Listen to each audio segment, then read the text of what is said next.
Good day all, and welcome to this Lightbend webinar for November 29th, 2018, titled How Akka Works, Visualize and Demo Akka with a Raspberry Pi Cluster. My name is Oliver White, Chief Storyteller and MC at Lightbend, and I'm very happy to welcome two fantastic Lightbenders to our webinar program today. You may have seen Kiki Carter and Eric Lutz presenting around the world at shows like Devoxx, Reactive Summit, Scala Days, and so on. Eric is a Scala and Akka champion and a global course instructor for Lightbend, and Kiki is a principal enterprise architect with a long history of leading enterprise transformations. While I introduce today's session and let everyone get settled in, I'd like to ask our audience a quick poll question. How familiar are you with Akka? I hope that many of you listening today are probably using Akka, and I'd also bet that we've got some real Akka champions in the audience today too. Well, one challenge that Eric, Kiki, and I have heard from Akka fans that really get it is that A, while Akka is not easy, it's well worth the effort to learn it. And B, it would be great to be able to easily demo the value of Akka to others. Because there's all this Akka magic happening behind the scenes, which means it's not easy to immediately visualize and understand how Akka does things like establish clusters, self-heal nodes, handle network partitions automatically, and so on. Well, now you can, and this is what Eric and Kiki will be showing us today. They'll use a simple yet powerful visualization of a 5-node Raspberry Pi based cluster to reveal the inner workings of Akka Cluster. So we've nicknamed it Akka Pi, and with Akka Pi, you'll be able to get a strong understanding of clustering in just a few minutes, even if you don't know anything about Akka. And at the end, we'll share the code for running your own Akka Pi cluster like the one seen here. And since we have two presenters today, we can look forward to a more interactive session, which means less work for me. I'm kidding, of course. Now for a bit of housekeeping. As always, this session is being recorded and will be made available to you next week after we have a chance to put it up on our blog.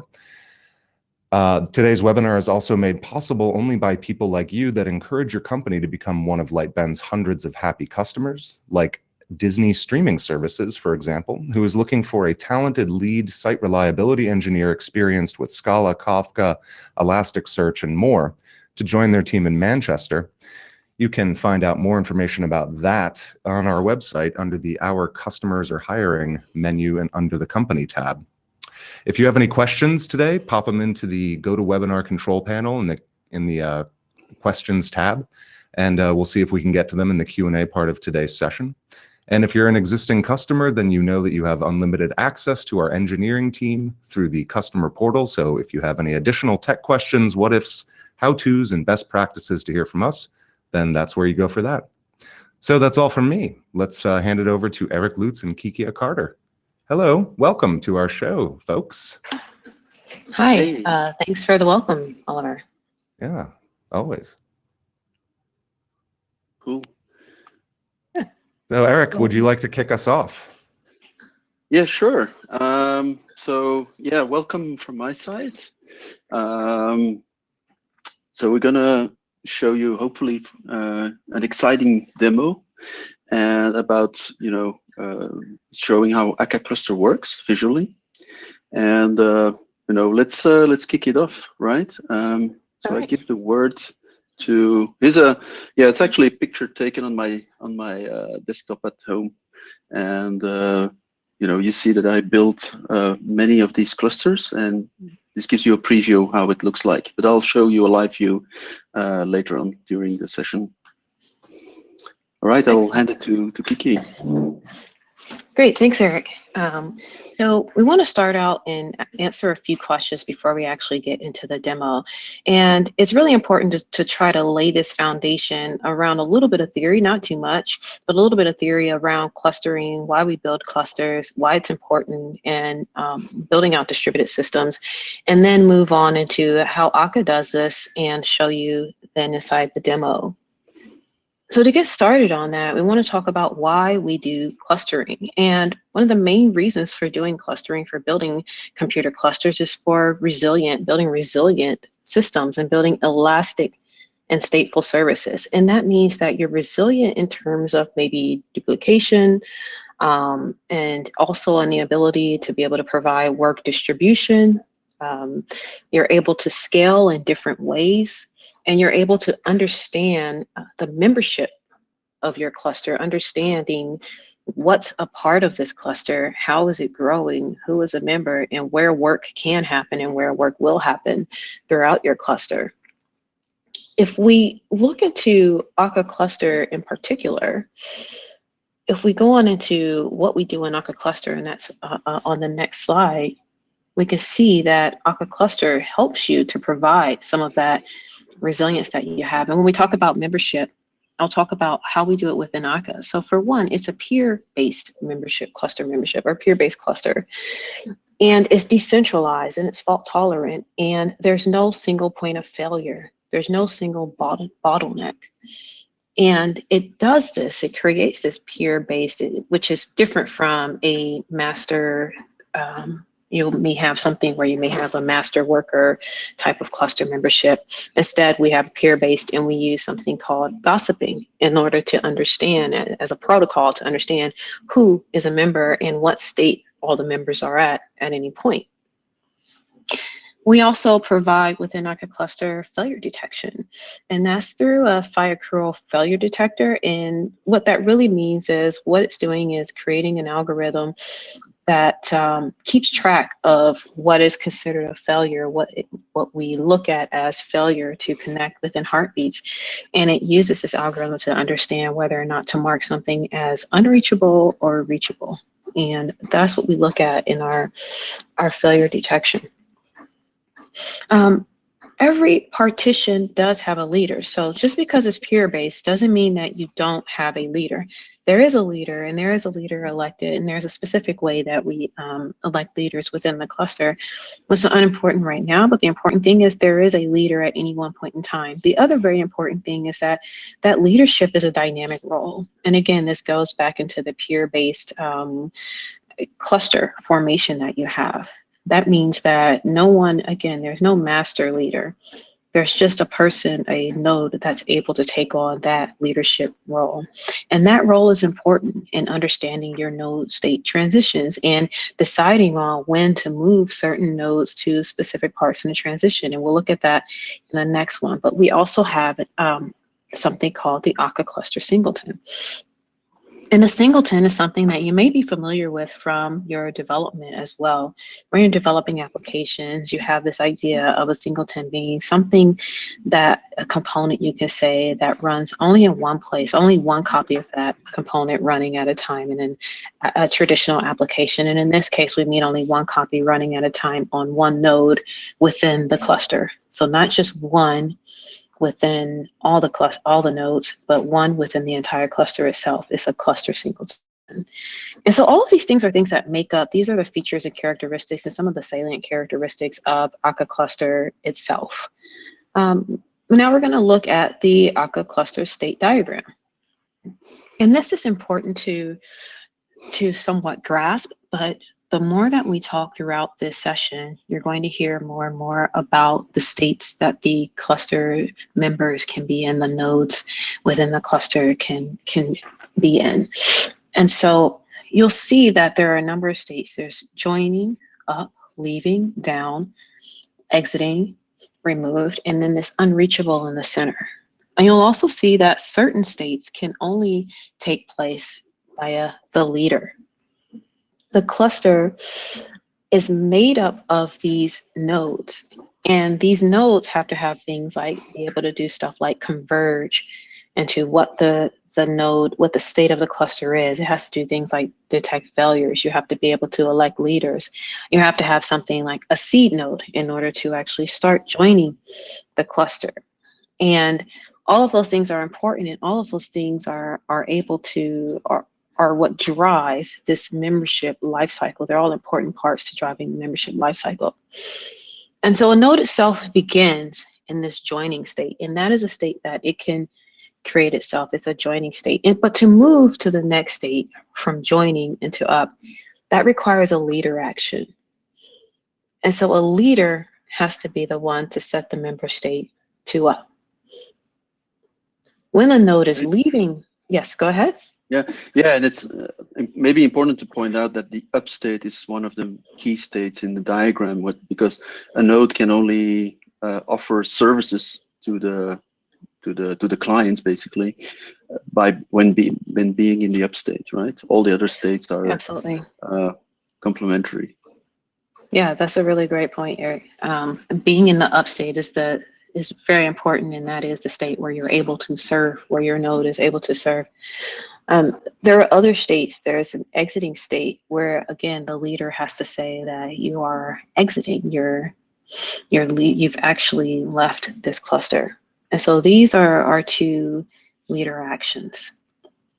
Again, you're not going to probably memorize this diagram at this point in our webinar, but what you can do is you can take a look at this, look at these states, and as we begin to go through it, it's going to become much clearer. And that brings to another point. I mean, trying to memorize this diagram, trying to understand some of the theory behind it, trying to answer certain questions when we were, just Eric and myself, when we were at clients or helping out with projects or teaching about Akka Cluster, it became difficult. We realized that it was difficult to do without certain visualization. And while having state diagrams and words and theory is helpful and useful, we also found that having something physical like the RPi Cluster to help you describe these states and to help you understand the transition when certain things happen within the cluster is one of the huge drivers that we have for building this out. Eric, what happened when you started thinking about certain use cases and scenarios that you wanted to describe to people? Yeah, it's a good question. So, I mean, when I gave courses, or explained it at customer sites, I use a whiteboard and all. You can look at log files and so on, but it's quite difficult to grasp, and you also always have like nagging questions, that you cannot really for sure respond. It takes a lot of time, experimentation to get the real answer, and so that's basically what got me to thinking about there must be a better way to show this. Yeah, and let's look at what's tough about understanding the clustering, as you said. Again, how are you going to answer some of those questions when you're just trying to look through logs? And imagine this is actually a log in a still state with a frozen screen. And these events, these log events, these member events, so these cluster events, they're happening all the time, and that is quickly scrolling past the screen. And even if you had something like a Splunk or some other log aggregator, it will become a little bit difficult to try to understand this quickly if you're in a teaching manner. Say I've got 30 minutes or an hour to give an overview and help someone to understand what is clustering and why is it important. Trying to look through logs is not a very, not that I've found or Eric has found as a very effective way to do it. Understand. Effectively, and another complication is that if you, for example, want to see what happens when you disconnect a node from the network, obviously your node is now isolated, and it's very difficult to inspect the logs to begin with because you can't get to them. So best case is that you'll be able to analyze them after the fact when you reconnect the node and you get access to the logs again. So it's not ideal. Sure.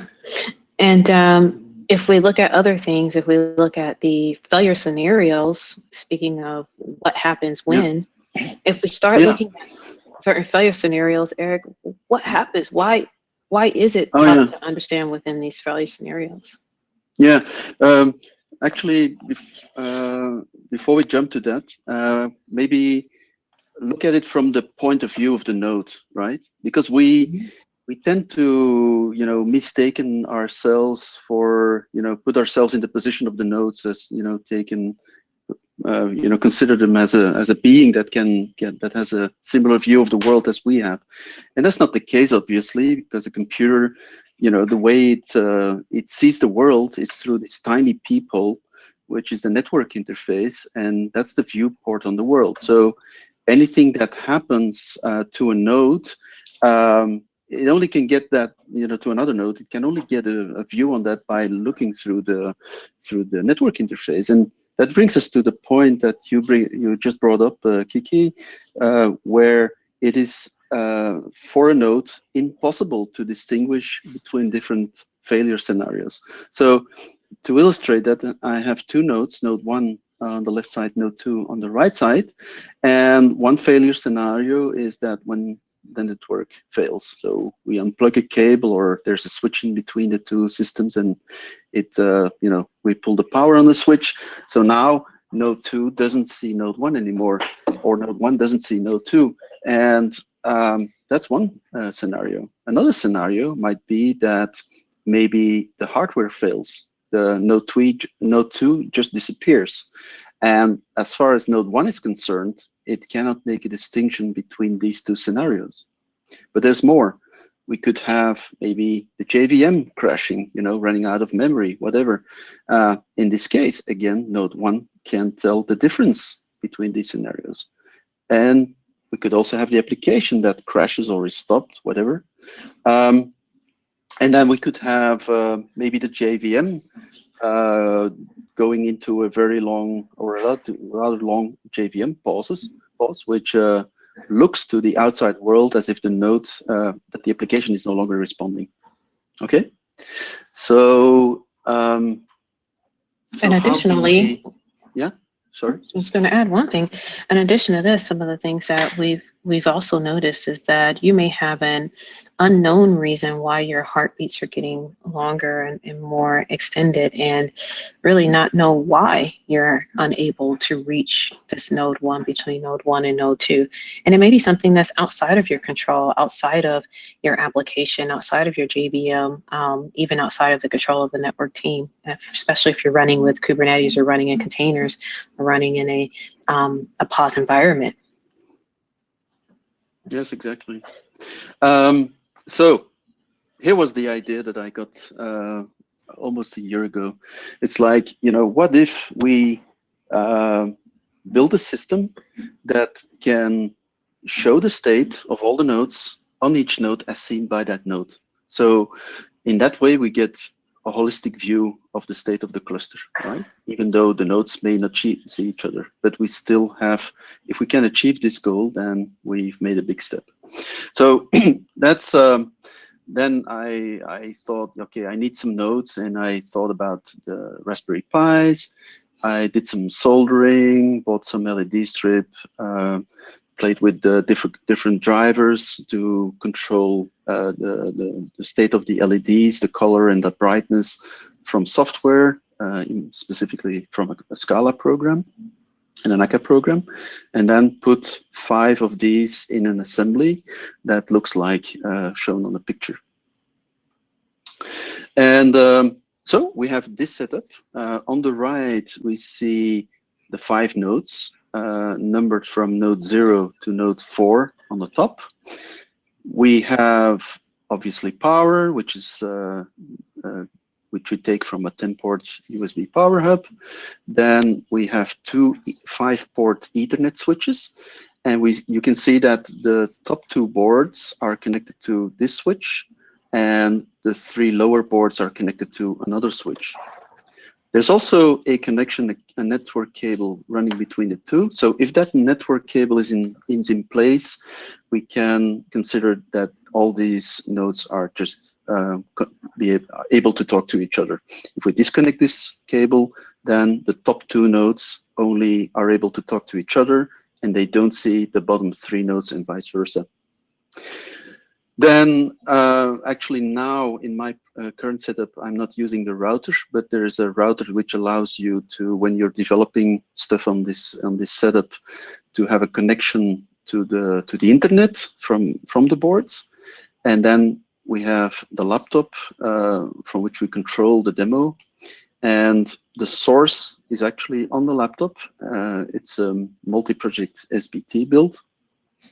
So to send a particular experiment to the cluster, we compile the code, we build an Uber jar, which we then transfer to each node, and each node runs the software. So how does this visualization work? On each of the nodes, we have 8 LEDs, and the first 5 LEDs show the state of the nodes. the bottom node on the left, and so on till the top node on the right. And I've added some possible colors that you may see popping up during the demo. So remember the state diagram, the cluster state diagram. Yellow was joining, so yellow is indicated by, joining is indicated by yellow LED, up a green LED, leaving by a cyan, exiting magenta color, down or removed, which can be considered equivalent, is red. And then finally, remember the center state, which is unreachable. That's kind of a purplish white. I'm a little bit colorblind, so that's why my colors are maybe slightly off. So how does this work? A little bit of background on how it's implemented. So I didn't draw all the nodes. I just drew the bottom node and the top node. In fact, you see the strip, and we are running a so-called actor, which is the basic building block in an Akka system on each node, and it's this actor that is going to control the LEDs. Then, because we're running Akka Cluster, we have an Akka Cluster subsystem running on each node. And what happens when the actor starts up is that it subscribes to so-called cluster events. So it will be notified of any change of the state of any node. When that's done, suppose now we see that node 0 is in the joining state, and at some point in time, the leader moves the node 0 to the up state. So what happens is that first of all, the timing is maybe different, but on the first node, the actor will get a member up event with node 0 as a parameter. And as a consequence, the cluster status actor, tracker actor can now update the LED to green. And then the same thing will happen on the other node. And now we see that we have a consistent view of our state of the cluster. And that's it. So I would say enough talking. Let's do some real demo. And I'll maybe start, Kiki, if that's okay, by showing the setup. So what we have here are 5 terminals, and you see that I'm already logged in. I can also use simultaneous input modes. I'm also going to start tmux. Actually have an alias for that, because if I would disconnect cable, I'm using secure shell to connect to the nodes, and if I disconnect a cable, I might have drop my SSH session, which would ruin the demo. Anyway. So that's the terminals. On the right, you see a live recording of the LEDs, which are off right now. And let me switch on a second camera. So here we are. And let me show it. So here you see basically a live view of the demo setup. So here is our cluster. There's another one in the back, but it's not used. For the proper recording, we have some backlight and a front light.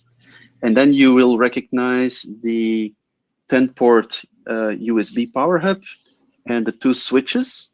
And you also see that on one switch, 3 nodes are connected. There's also the white cable running between the 2 switches. And there's the 2 other nodes and the interconnecting, and then the gray cable is actually going to my local area network. And you see the different colored cables connected to the boards. I'm gonna turn that off now, and we're back. And right. Let's look. I think I'm gonna hand it to you, maybe Kiki, to show the base cluster formation. And reachability. Let's talk about that. Yeah, sure. Excellent. Yeah. Let's talk about base cluster formation. So one thing that I mentioned in passing was the fact that we need something called seed nodes. And your seed node is actually what tells the cluster, which tells other people there's a cluster ready to join. There's a cluster that can be formed. And in our setup, we have node 1 marked as a seed node. Actually, we have 4 of them set as a seed node, and you only need 1 seed node in order to form a cluster. But in ours, we have node 1, which happens to be the second node from the bottom marked as the seed node. And before the seed node starts, no cluster will form. You will be able to turn on your application. You may be able to run the software on there, but there won't be a cluster forming. And if you want to take a look at what it looks like when there's no cluster forming, but you have a node running, how about, can we get that on the screen, Eric?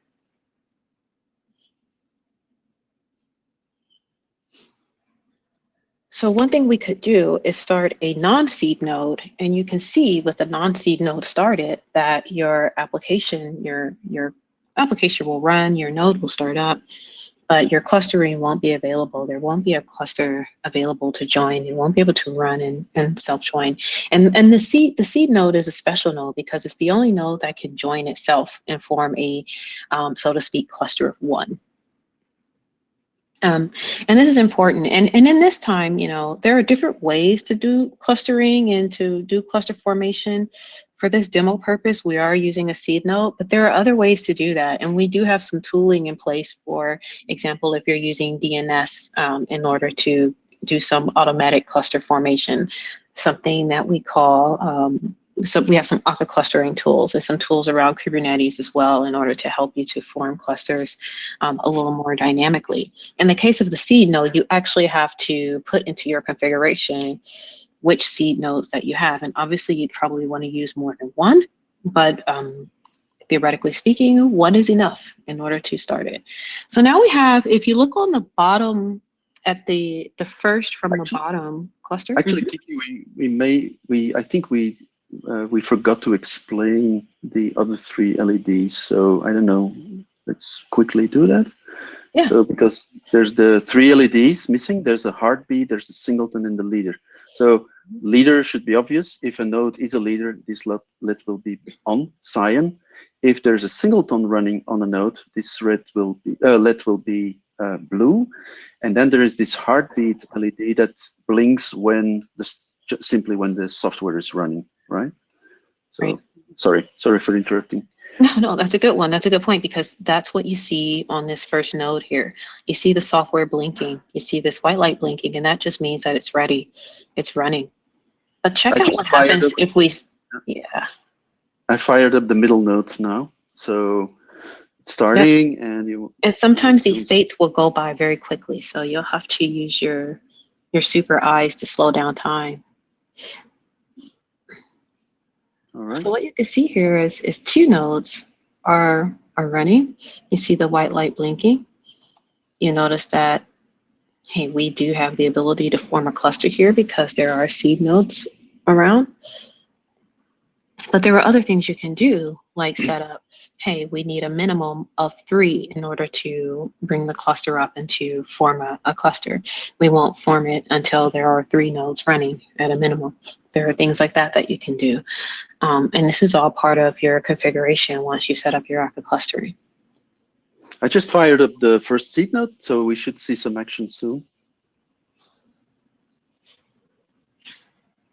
So there we go. Well, and this happens very quickly. It goes from this yellow state, if you guys can remember, are joining.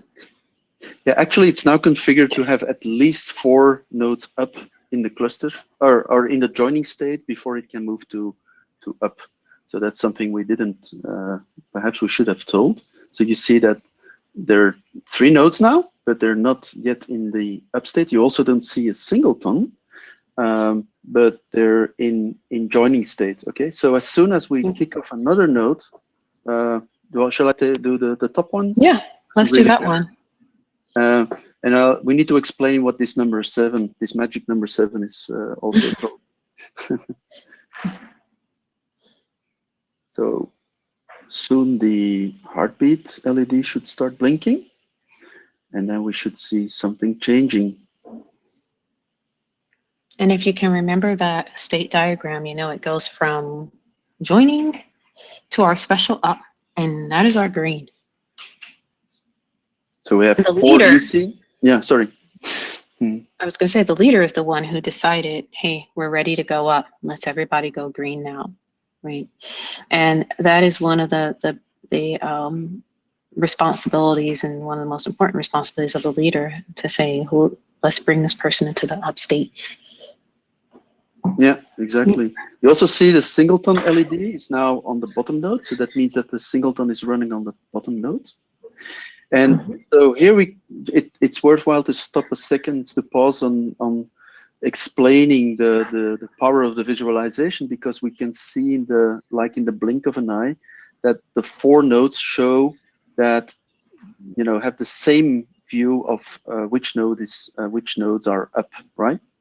So we immediately see that we have a 4-node cluster, and if we add the last start up the last node, we will see it joining the cluster quickly. And you will also observe that it actually may go, depends, sometimes it isn't, it's a bit faster, it will go through a joining state. You see, it's yellow some, and now it's all green. So now we have a 5-node cluster with the leader at the bottom. Yep, and that is around cluster formation. And obviously, if you're in a 1,000 node or 10,000 node cluster, you're not going to be able to visualize this. But being able to visualize this on a smaller scale with, say, 5 nodes helps us when we're understanding what happens with Akka cluster membership and how important the states and state changes are, and helps you to determine, okay, what happens? What about reachability? So we've got cluster formation, and now, Eric, let's explore reachability within the cluster itself. Exactly. Yeah, let's pull the cable from this node, right? From the top node, just to show. I just did that. So now the gossiping and the failure detector will do their work, and that's what just happened. So you see an image that is sort of internally consistent, because we see that the bottom 4 nodes show that they see node 4 as unreachable, and node 4 only sees itself, and it sees the other 4 nodes as unreachable, right? So that's a consistent view. I just plugged the cable in again, and depending on how long it, because there's things like exponential backoff and so on, but the state will go back to normal in a short while.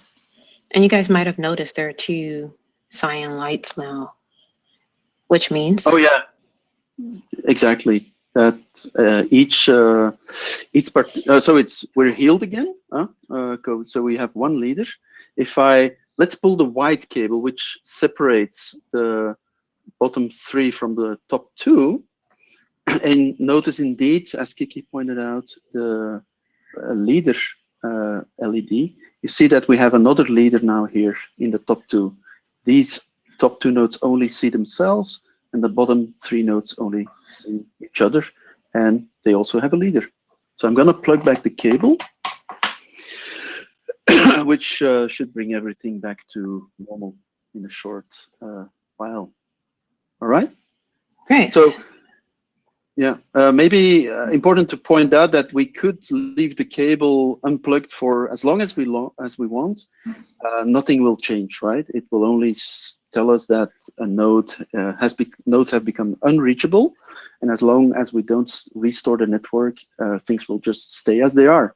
But it's also important to point out that if we do this, and this cluster is offering a server, I just unplugged the cable. Now we kind of have a split brain, right? Because the top part is isolated from the bottom part. Obviously, there is some functionality that is in this singleton that can no longer be gotten at by the top 2 nodes, and that's problematic. So this is actually not a good scenario. So that's actually now the topic of the next part, where we will talk about split brain and what to do about that. Okay. Okay, cool. So before we talk about that, we did see the white unreachable. Can we show what happens, Eric, if you actually stop want to stop one of the nodes? Like, what happens if Oh, you actually sure. just stop the software? Oh, actually, maybe I'll just unplug a board, right? Yeah, how about I mean, that? Like something. I'll just get the power, right, of let's say the bottom node, right? On which the cluster singleton is running. So I'm gonna pull the power, and obviously the effect will be that the LEDs go out. Huh? So that's what we just saw happening. So we see that node 0 is indicated as, every node sees node 0 as unreachable. But now we're in kind of a problematic situation, right? Imagine that I just pulled the cable, but imagine that this is a computer and something went wrong with the power supply. It broke in the middle of the night, and we'll soon get warnings on our monitoring system or calls even from customers that the system isn't operational because part of our functionality is gone, right? So we need to find a way to recover from this problematic state. It will not heal by itself. We'll see how we can make it heal itself later, but we're in a problematic situation now, right? It's not gonna correct itself. So what we can do is, the cluster itself, the nodes themselves cannot solve this problem.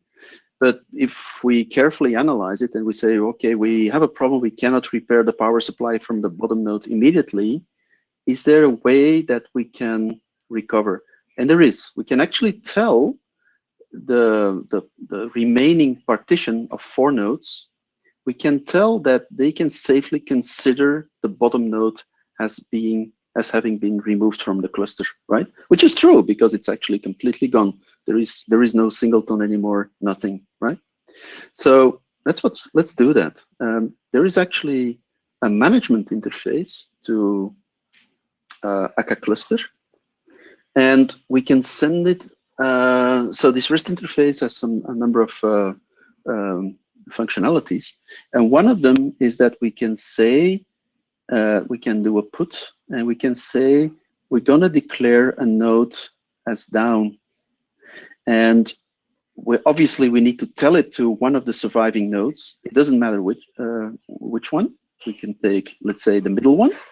That's not that important as long as we talk to something that is still alive, and we're going to say that not node 1 but node 0 should be downed. Okay, so as soon as I hit the enter key, I get a JSON response which says, okay, downing Akka. And now watch what happens. Maybe I should have told you to watch the LEDs, but you will see that now these nodes, all the nodes show you that on the first LED, which is node 0, that the node has turned to red.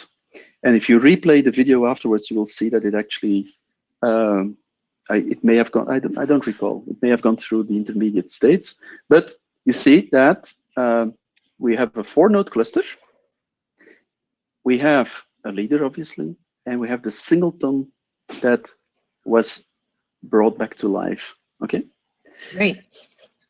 I mean, this is very cool, Eric. I mean, you look and you see that you went from an unknown state as unreachable is. Unreachable is a state that we know it's unreachable, but we don't know why. We don't know that something has gracefully exited. And to be able to send it into a graceful exit and reheal your cluster, get your singleton back, I mean, that's a very powerful tool to have. Yeah, exactly. I just restored power to the bottom board, right? And so it takes a few seconds to boot. So we might also say, okay, so we repaired it, and now it's ready to be reconnected to the cluster, right? So I'm gonna, let's see, yeah, it's there again. I'm gonna restart my tmux, and now I can fire up the software again, and it should rejoin the cluster. And again, this is all managed by Akka Cluster itself, the ability to, hey, we've got these things ready to bring back online. We've done the repair, and now we're going to rejoin the cluster. And again, the cluster is going to go into this expected state, right? You know, it went from joining to join to up, and everything is as expected. You even have your leader back on the node that is expected to be on, given our configuration, given the way that it's set up for Akka Cluster. And you've got your singleton living as well. So this is something where you can truly see the power of having resilience within your system that's distributed. Yeah. So maybe now is the good time to say a little bit, talk a little bit about how does the cluster determine who's the leader, and where does it put the singleton, right? Because that's a decision that needs to be made. And as far as the leader is concerned, it's put on the node with the lowest IP/port number address. So Akka Cluster nodes talk to each other about through the network. By default, it's using TCP connection, and so a TCP connection means there's an IP address and there's a port number. So as soon as all the nodes, when they know who's in the cluster, they can look at the IP addresses. They can sort them first on IP address, then on port number, and in that list, the lowest the node with the lowest order is actually gonna assume the leader role. So that's an approach that is deterministic and that will determine where the leader is. As far as the singleton is concerned, it's always gonna be on the oldest node. And the oldest node is like oldest in terms of when it joined the cluster. So this means that, this node now, because the singleton is running on here, so it's actually seed node 1, but there's no relation, there's no reason why that's running the singleton, but this means that this is the oldest node now and it's running a singleton. I don't know if you want to add something to that. No, I think that's an important segue. So as we talked about the singleton and why that's running, how about we take a look at what happens if you end up with a situation where you may have two singletons, or can that happen?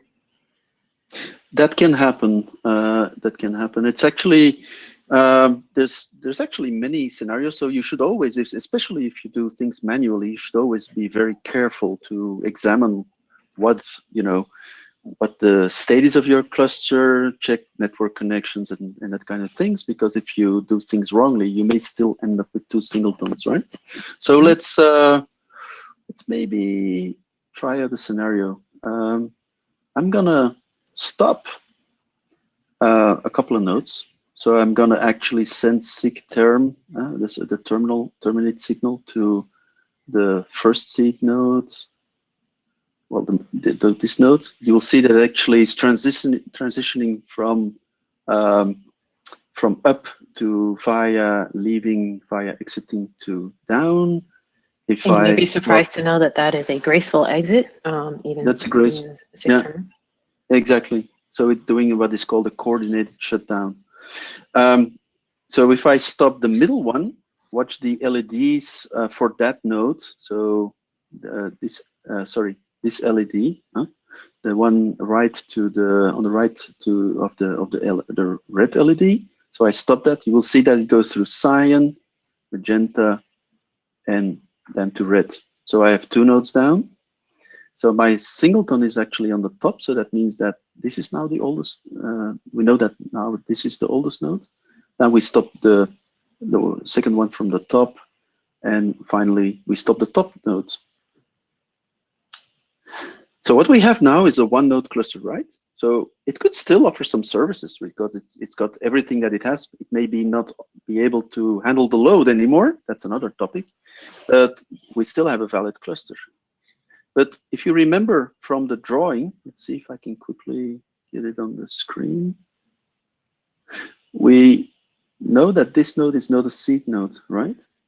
So if I now start up the first seed node, or let's say we'll start up these two nodes, node 2 and node 1. So I start up node 2. And with a bit of delay, I will start up the first seed node. And well, while we're at it, let's start up a third node.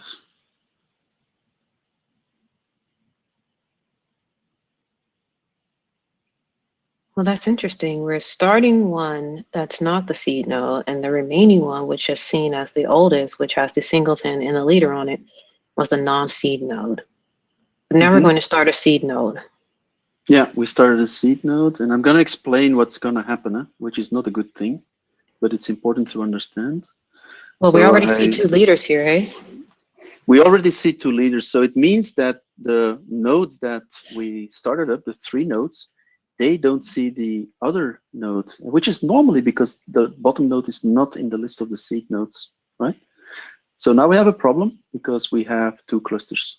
We have a 4-node cluster on the top, and we have 1 cluster at the bottom. So this is actually a good lesson. If you use seed nodes and you bring your cluster down, you should first bring down the non-seed nodes and finish by bringing, and then bring down the seed nodes. If otherwise, if you bring up the node, you might end up by having 2 clusters. I don't know if I made myself clear, but it's just to illustrate that I think if you have a cluster, good recommendation if you have a relatively small size cluster. So if you're not into a cluster with 1,000 nodes, which is kind of exceptional to begin with, but if you have let's say 10, 20 nodes, you might just make all the nodes seed nodes, and then you won't face this problem. Okay. Anything you want to add to that, Kiki? No, just say the other thing you'd look at, again, if you're looking at some dynamic cluster formation and looking at being able to set it up without necessarily depending on the idea of seed nodes. Like seed nodes are really great if you have a cluster that is predictable, that you know where all the nodes are, perhaps, and you know the locations. But when you have something where those IP addresses can be ephemeral and dynamic, for example, if you're running in a container environment, then it makes a lot of sense to use some of the other tools that we have for cluster formation. Such as Akka Cluster Bootstrap. Akka Cluster Bootstrap, exactly, and other iterations of that we'll see with the Kubernetes setups. Yeah, exactly. So I actually terminated the bottom node again, and just to illustrate, it will rejoin now, because it will also now start from scratch, and it will figure out that, oh, there is a cluster, because it knows seed nodes, it contacts the seed nodes who will indicate that there is already a cluster. And as you can see now, it's joining, and we're back into a happy, in the happy case. All right, so maybe you want to tackle the automatic recovery, because we've done everything manual, but there's good news that we can do this automatically, right? Absolutely. That's a really interesting point that you make up, especially when you're looking at nodes. You have a cluster that has a large number of nodes. Trying to send that message, the curl message, while that HTTP interface is quite useful, it's handy, and it's something that if you wanted to have some tooling around it would be really cool to use. But fortunately, we've already built something to help you manage such situations. So for example, if you do come across a situation where you have a split brain scenario where you have part of the cluster that's unreachable to the other cluster, either because of a network partition, or even if it's indirectly unreachable with each other, you have a way to manage that. And like we said earlier, you don't want to have a split brain, because you can end up with things like data corruption, or your singleton not being reachable from one of the halves of the split brain, in case we're having 2 singletons running, which could also be bad. But what we have is a tool that will automatically recover it based on a number of different recovery actions that you can take. So one of those recovery actions is keep majority.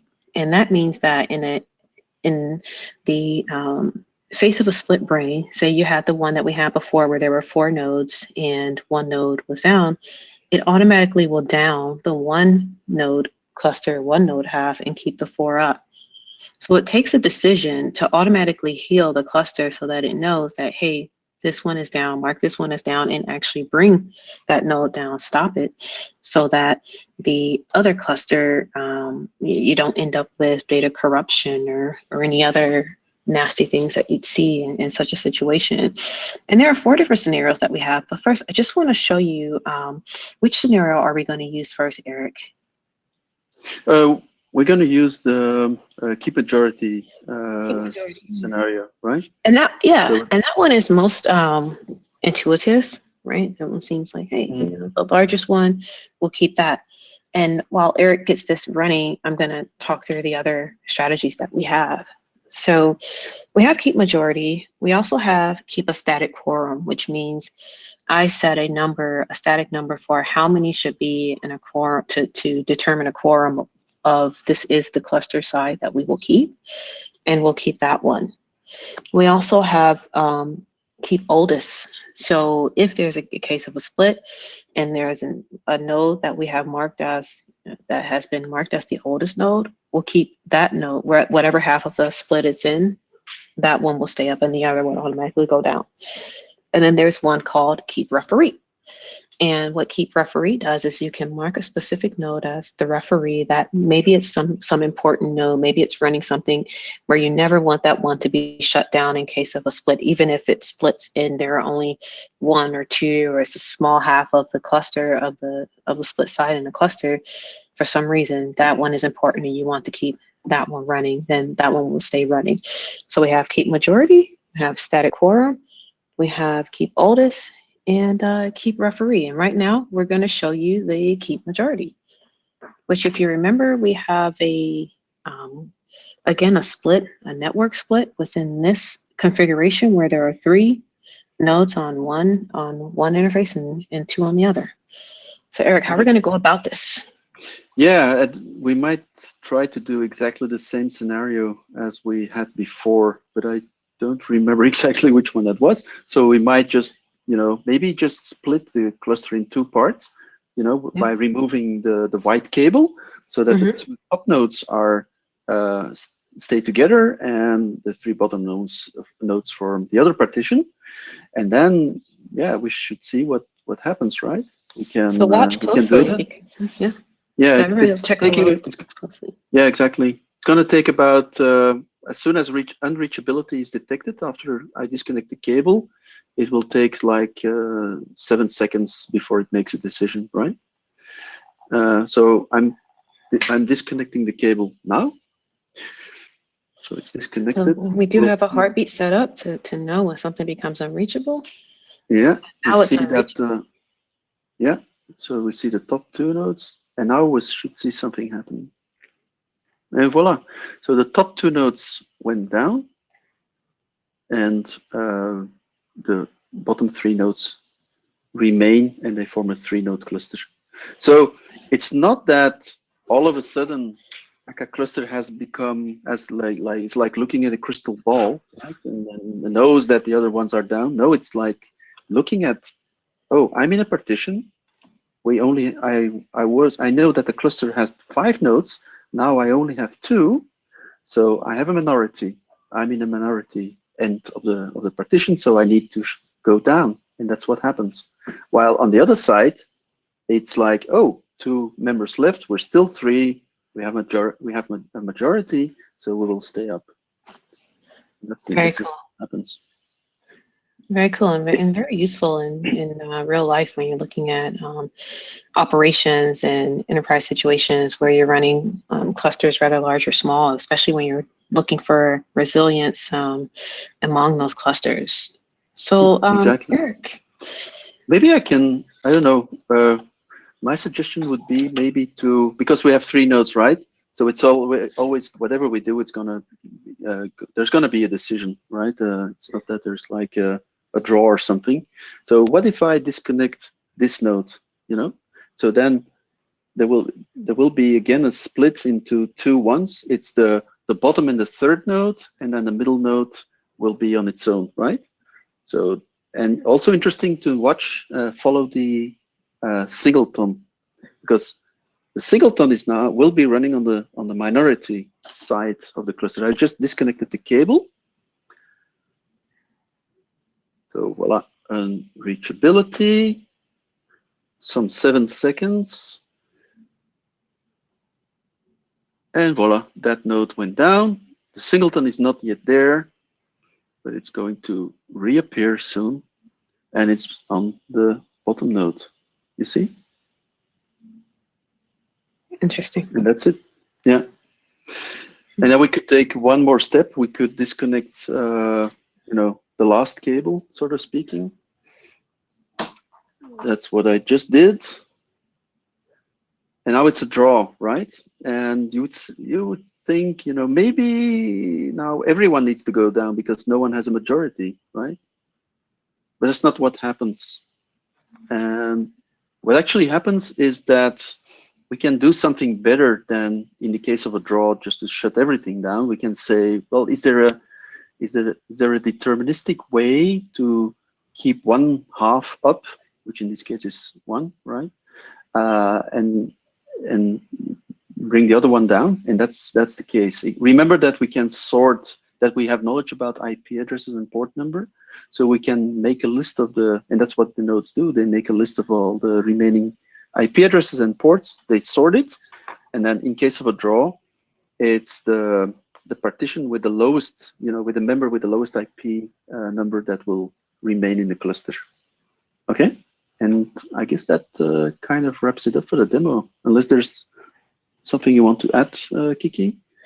No, I didn't want to add anything. I was thinking we could move into the wrap-up slides and let people know about how they may go about learning more about Akka Cluster, exactly. Building your own Pi.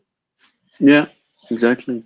So this is an open source project, by the way. And so here's in the slides, you will see the link of the repository.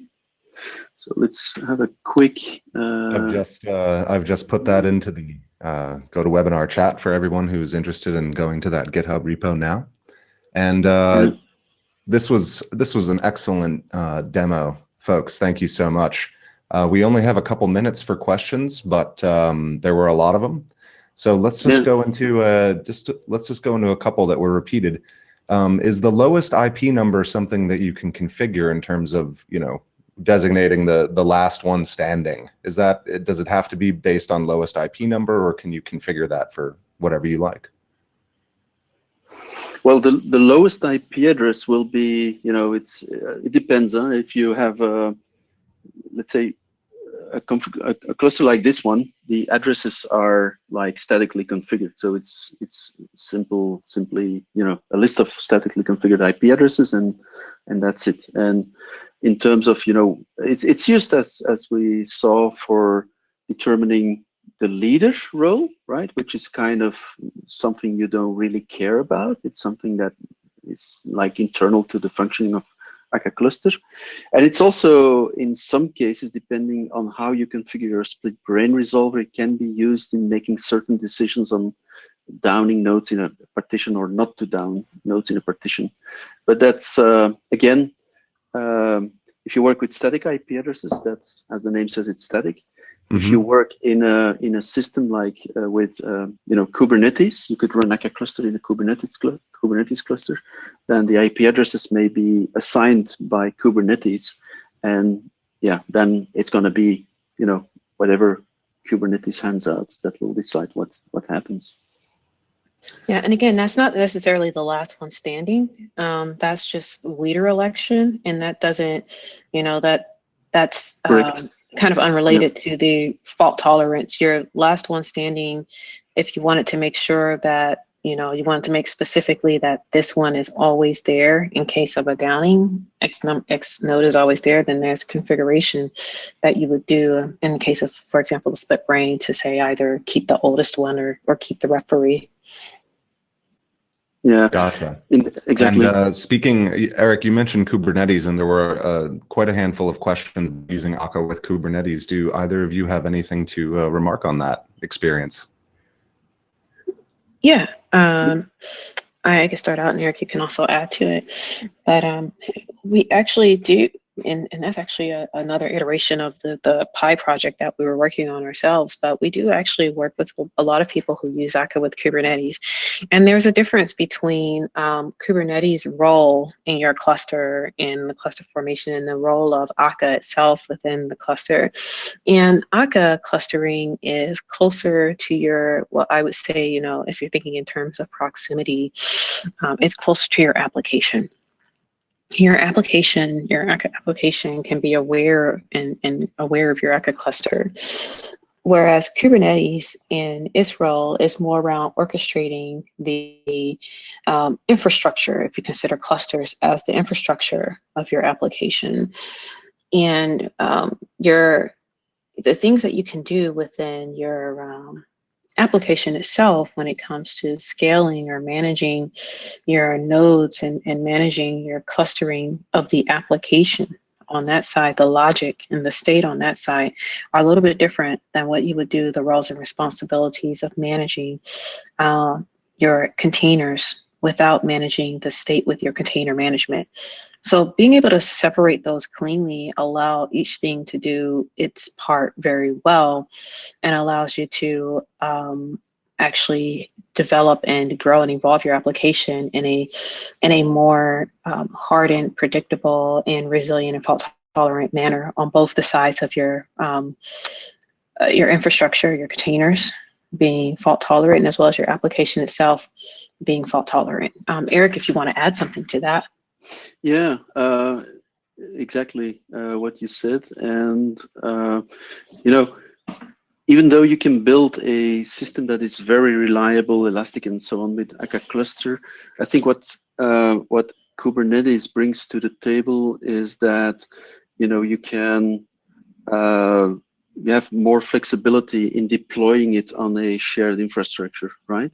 So that you have control over and more transparent control over, you know, how nodes can get, you know, how you can increase, you know, the capacity without physically, you know, launching commands and so on. It's all pretty dynamic and pretty easy to use. So that's something that Kubernetes brings that Akka Cluster doesn't necessarily have out of the box. So it's a very good and complementary, you know, pair, I would say. Yeah, absolutely. Well, folks, we are all out of time for today. Eric and Kiki, thank you so much for joining us. This was an excellent presentation and demo. Thank you. Yeah, thanks for having us. Pleasure. I'm happy that it's finally in video format, so our audience can replay it and see the colors changing a little with a little slow down version of it. So thanks everybody for joining us, and we'll see you next time. Bye-bye. Thanks all. Bye. Bye.